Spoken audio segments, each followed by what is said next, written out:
Good morning students. तो previous class में हम लोग डिस्कशन कर रहे थे अबाउट द ओम्स लॉ। ठीक, तो उसका थ्योरी में बता चुका था कि क्या होता है कि उसमें कि यदि हम एक किसी भी सर्किट में वोल्टेज का वैल्यू इंक्रीज करते हैं तो उसमें अप्लाइड जो करंट और होता है उसका वैल्यू लगातार क्या होता है, इंक्रीज होता है। तो उसकी वजह से क्या आया, वी डायरेक्टली प्रोपोर्शनल टू आया था आई। ठीक है, तो ये सब नोट करो।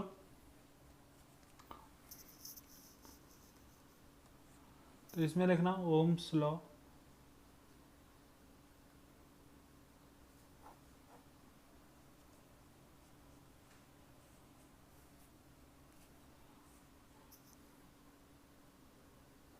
by increasing the value of by increasing the value of applied voltage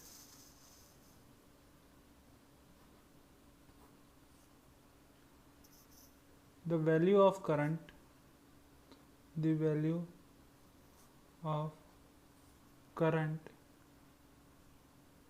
increase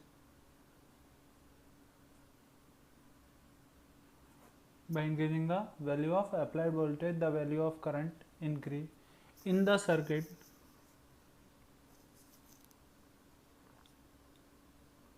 in the circuit। ठीक है, then V is directly proportional to I। ठीक है, तो V क्या हुआ, जैसे जैसे हम V का वैल्यू बढ़ाएंगे तो I का वैल्यू भी क्या होगा, किसी सर्किट में इंक्रीज करेगा। तो क्या हो गया, V is directly proportional to I। तो इस प्रोपोर्शनलिटी साइन को हटाने के लिए हमें एक कांस्टेंट लगाना पड़ा। तो V इक्वल टू क्या आ गया, I R. V equal to क्या हो गया, आई आर, वेयर R क्या होता है, resistance of that wire. R क्या होता है, resistance of that wire. R क्या है, I क्या है, current, current in that wire. और V क्या है, अप्लाइड वोल्टेज। V क्या है, अप्लाइड वोल्टेज। ठीक है, तो यही क्या था, ओम्स लॉ था। यदि हम किसी भी सर्किट में करंट वोल्टेज का वैल्यू इंक्रीज करते हैं तो करंट भी क्या होता है, साइमल्टेनियसली इंक्रीज होता है। तो V क्या हो गया, डायरेक्टली प्रोपोर्शनल टू हो गया था I। तो V इक्वल टू क्या आ गया, आई आर। इससे हम और भी फॉर्मूले लिख सकते हैं, R equal to V upon I, यदि लिखना चाहो ऐसे भी लिख सकते हैं। तो बहुत लोग क्या सोचते हैं कि R इक्वल टू क्या आ गया हमारा, V अपॉन आई।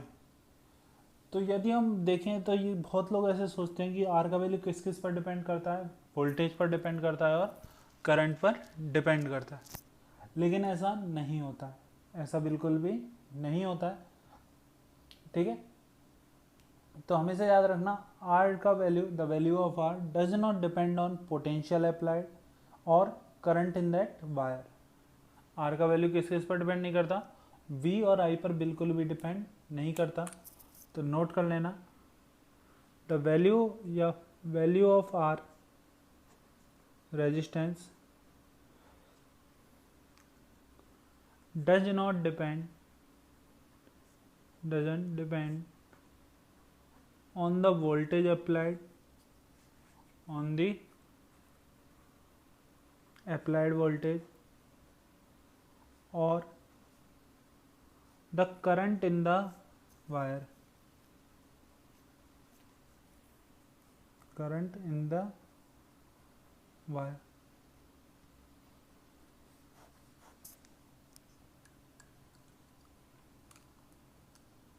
तो ये इम्पोर्टेंट है, ये याद रखना। बहुत लोग सोचते हैं, बहुत आप लोग सोचोगे कि करंट का वैल्यू वोल्टेज पर और आई पर डिपेंड करना चाहिए, लेकिन ऐसा नहीं होता है। क्योंकि ओम्स लॉ ने पहले ही बता दिया था कि जब हम वोल्टेज का वैल्यू क्या करेंगे, इंक्रीज करेंगे, तो करंट का वैल्यू भी क्या होगा, इंक्रीज होगा। वहाँ से हमारे पास रिलेशन आता है V equal to I R का। ठीक है, R क्या है, resistance.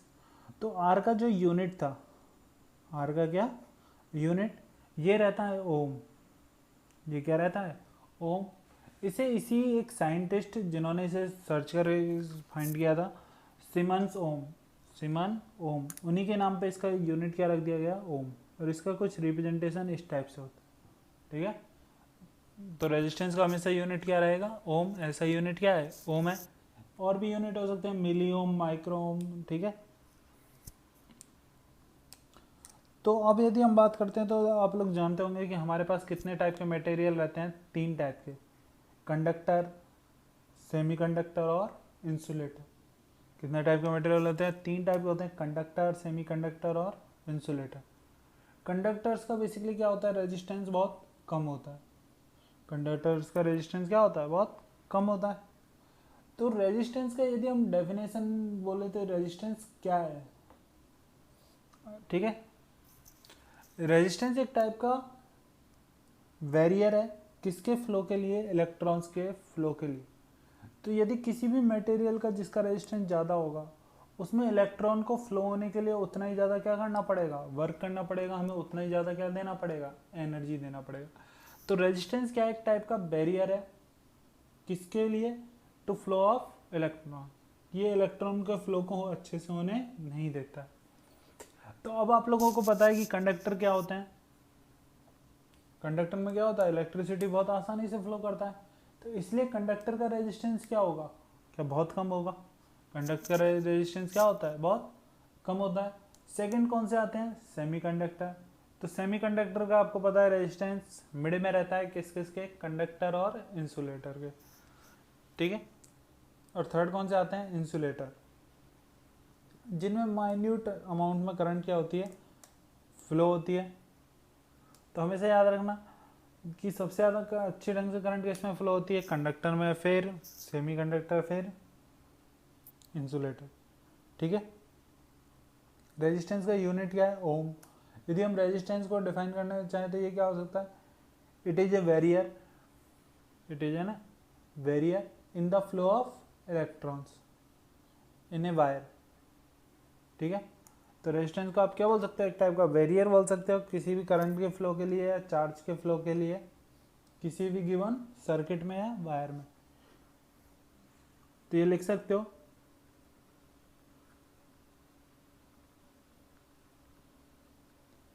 resistance is the barrier in the flow of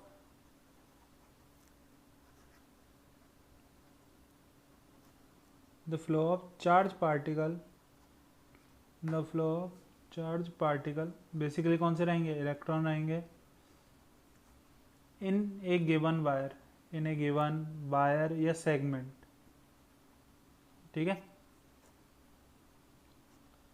तो किसी भी गिवन वायर और सेगमेंट में रेजिस्टेंस हमेशा किसकी तरह काम करता है, बैरियर की तरह काम करता है। जो चार्ज पार्टिकल इलेक्ट्रॉन्स के फ्लो में क्या करता है, बैरियर बनता है, उनको आसानी से फ्लो होने नहीं देता, ठीक है।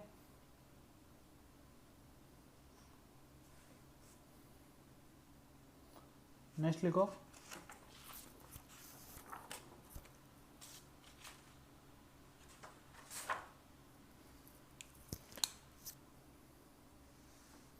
materials are divided in 3 parts. Materials are divided in 3 parts.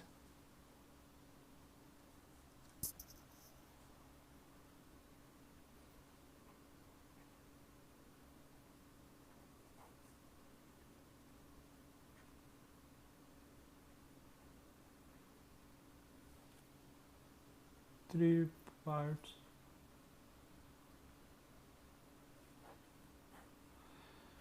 ठीक है, किसके बेसिस पे, ये करंट फ्लो के बेसिस पे। पहला है कंडक्टर, दूसरा है सेमी कंडक्टर, और थर्ड कौन सा है, इंसुलेटर।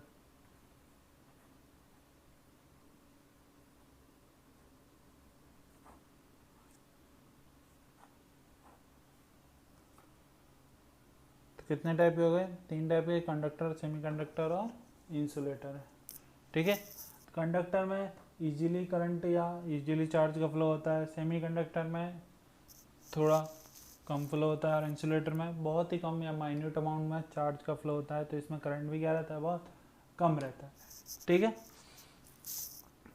तो अब हम बात करें यदि किसका, अब हम बात करते हैं इसका आर का dependency, dependency of resistance.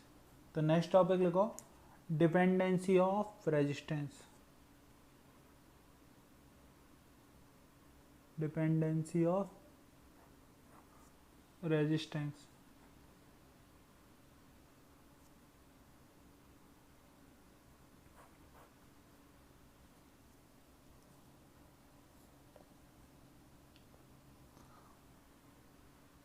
First लिखो, the value of resistance, value of resistance depends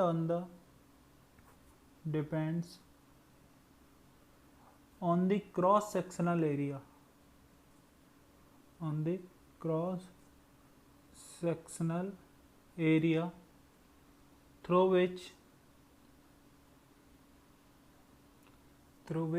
current is passing, current is passing।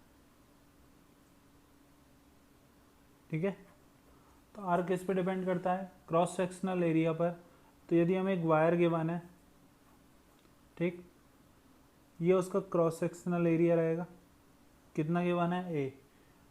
अब इसमें से यदि आई करंट फ्लो हो रहा है, तो इसका जो रेजिस्टेंस है वो आर, वो किस पे डिपेंड करेगा, ए पर। और कैसे करता है, R is inversely proportional to A. कैसे रहता है, R is inversely proportional to A. ठीक है, सेकंड लिखो, the value of resistance depends on the length of the wire, length of the wire।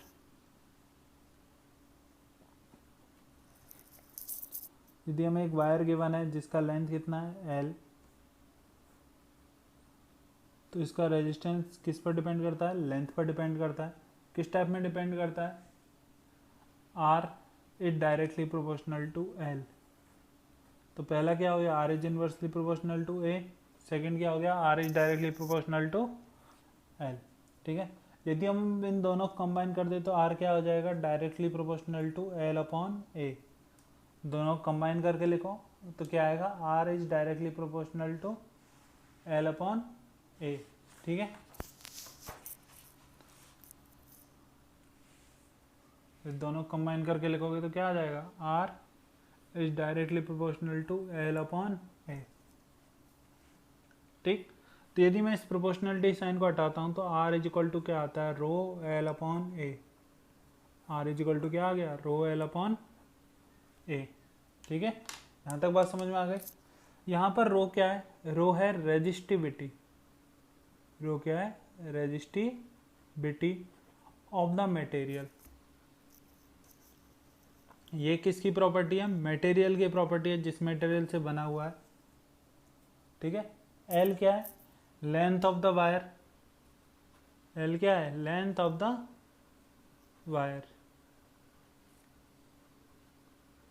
ठीक, ए क्या है, cross sectional area, cross sectional area.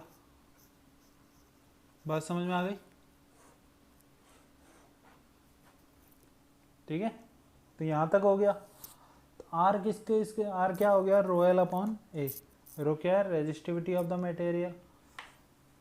ठीक है, तो एल क्या है, लेंथ।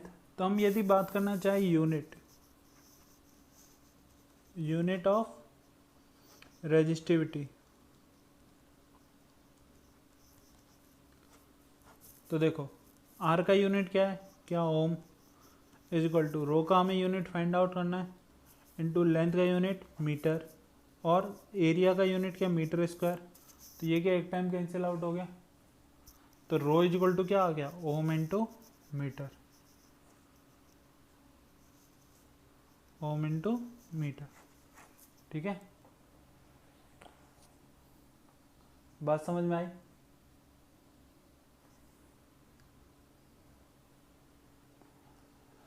तो कितना यूनिट हो गया रेजिस्टिविटी का यूनिट क्या हो गया, ohm into metre. R is equal to क्या हो गया, रो एल अपॉन ए।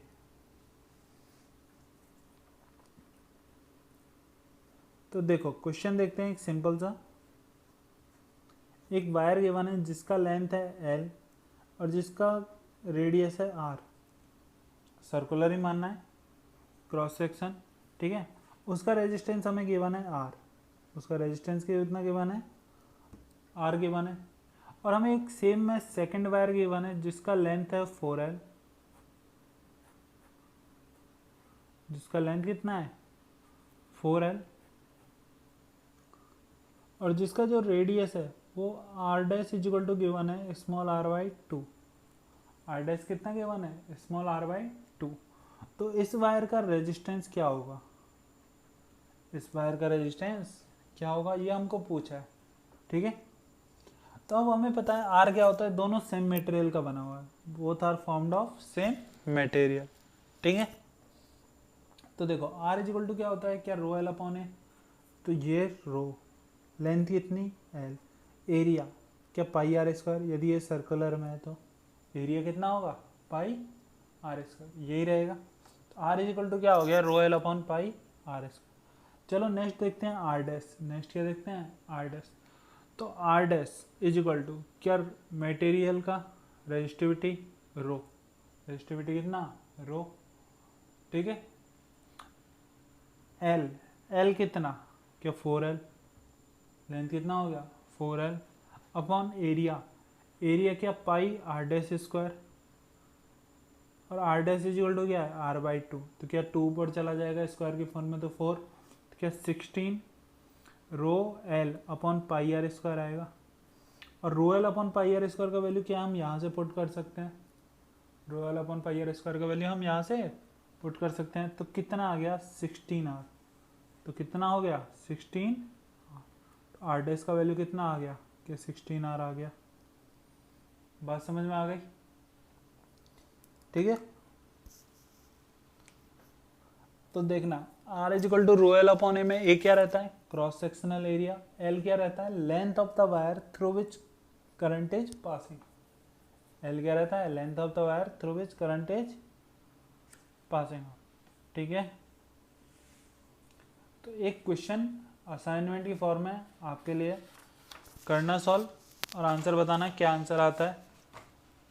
तो क्वेश्चन लिखो, find the resistance of these given wires, find the resistance of these given wire, find the resistance of these given wire,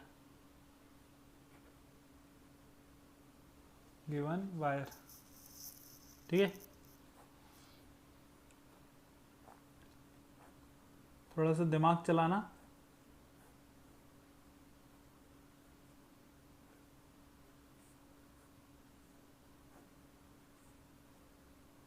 ये हमें cuboid given है, length है, breadth और ए हाइट, ठीक है। सी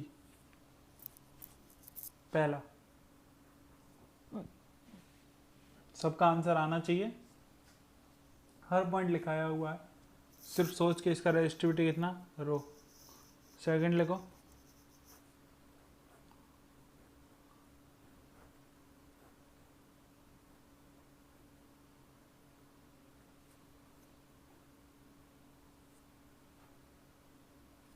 अगेन ए, ये सी और ये बी, ठीक है। और थर्ड ये भी लिखो,